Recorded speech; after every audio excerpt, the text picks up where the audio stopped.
शादी की पहली रात मैंने घूंघट उठाने से पहले अपनी पग उसके कदमों में रखते हुए साफ अल्फाज में बता दिया, मुझे मुआफ कर दो। मैं हक ज़ौजियत अदा करने से बिल्कुल कासिर हूं। सिर्फ अपनी वालदा और बहनों की खुशी की खातिर खुद गरज बन गया हूं। उसने वो पग मेरे सर पर रखते हुए कहा, आप जैसे भी हैं, मेरा सहाग हैं, मेरा नसीब हैं। मुझे अब आपके साथ ही रहना है। इस दिन के बाद उस अल्लाह ताली की बंदी ने मेरे साथ 30 साल गुजारे। मेरे घर वालों की हर बात बर्दाश्त की बांझ होने के ताने भी सुने, मगर मेरा पर्दा रखा। कब्रिस्तान में कदम रखते ही एक महक ने इस्तकबाल किया। ये खुशबू उससे पहले कभी नहीं सौंगी थी और ना महसूस की थी। मैं हर जुमाए को सुबह फज्र की नमाज के बाद अपने वालिद साहब की कब्र पर जाता, फातिहा खवानी करता और वहां से ही अपने आफस चला जाता। एक उर्सा हो गया था। मगर आज मैंने कब्रिस्तान में एक नई खुशबू महसूस की जो मुझे बेचैन कर रही थी। ये खुशबू किसी तरह से भी दुनियावी खुशबू नहीं लग रही थी। बहरहाल मैं वालिद साहब की कब्र पर पहुंचा तो उनसे चंद फासले पर ही एक नई कब्र बनी थी। ताज़ा फूल और चादर से अंदाजा लगाना मुश्किल नहीं था कि 2 या 3 दिन पहले ही ये कब्र बनी है। वालिद साहब की कब्र से फारिग होकर जाते हुए इस कब्र पर फातिहा खवानी के लिए रख गया। फातिहा खवानी के दौरान महसूस किया, खुशबू इस कब्र से ही आ रही है। कनफरम करने के लिए कब्र की मिट्टी मुट्ठी में भरी तो एकदम ठठक गया। कब्र की मिट्टी ठंडी थी, जैसे नम हो, जबकि मिट्टी बिल्कुल खशक थी और कमाल हद तक ठंडी थी। बहरहाल मिट्टी को वहीं कब्र पर फेंक दिया और हाथ झाड़ने के बाद चल पड़ा। भाई की दुकान खोली, पहला गाहक आया।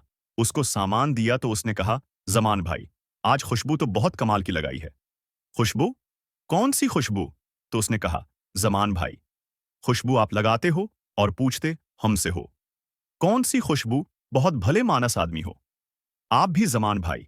ये कहते हुए वो चल पड़ा।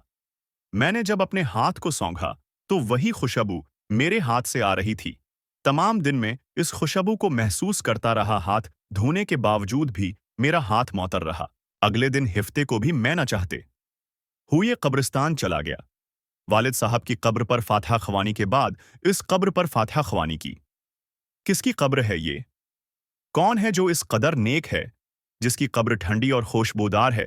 ऐसा कौन सा अमल कर दिया कि इतना बड़ा इनाम पा लिया? इस बात ने मुझे बेचैन सा कर दिया। गोरकन से उस कब्र के मुताल्लिक पूछा तो उसने बताया कि खातून की कब्र है। यह जानकर और भी हैरत हुई कि औरत को इस कदर शानदार मकाम कैसे मिला। अगले दिन उतवार था। देर तक सोने की आदत होने के बावजूद सुबह फज्र की नमाज के वक्त उठ खड़ा हुआ और कब्रिस्तान रवाना हो गया।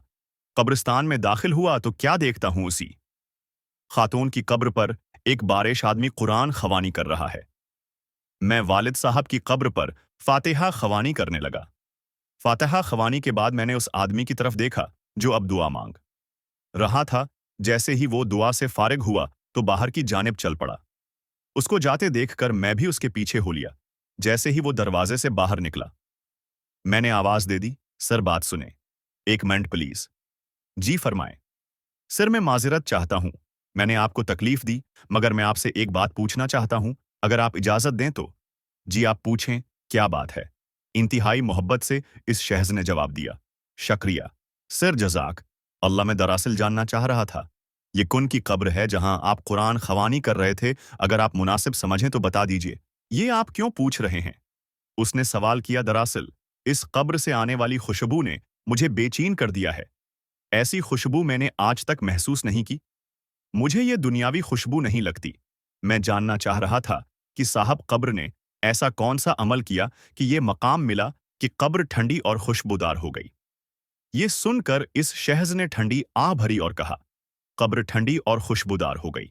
क्यों ना हो, उसने अल्लाह ताली को राजी ही ऐसे किया है।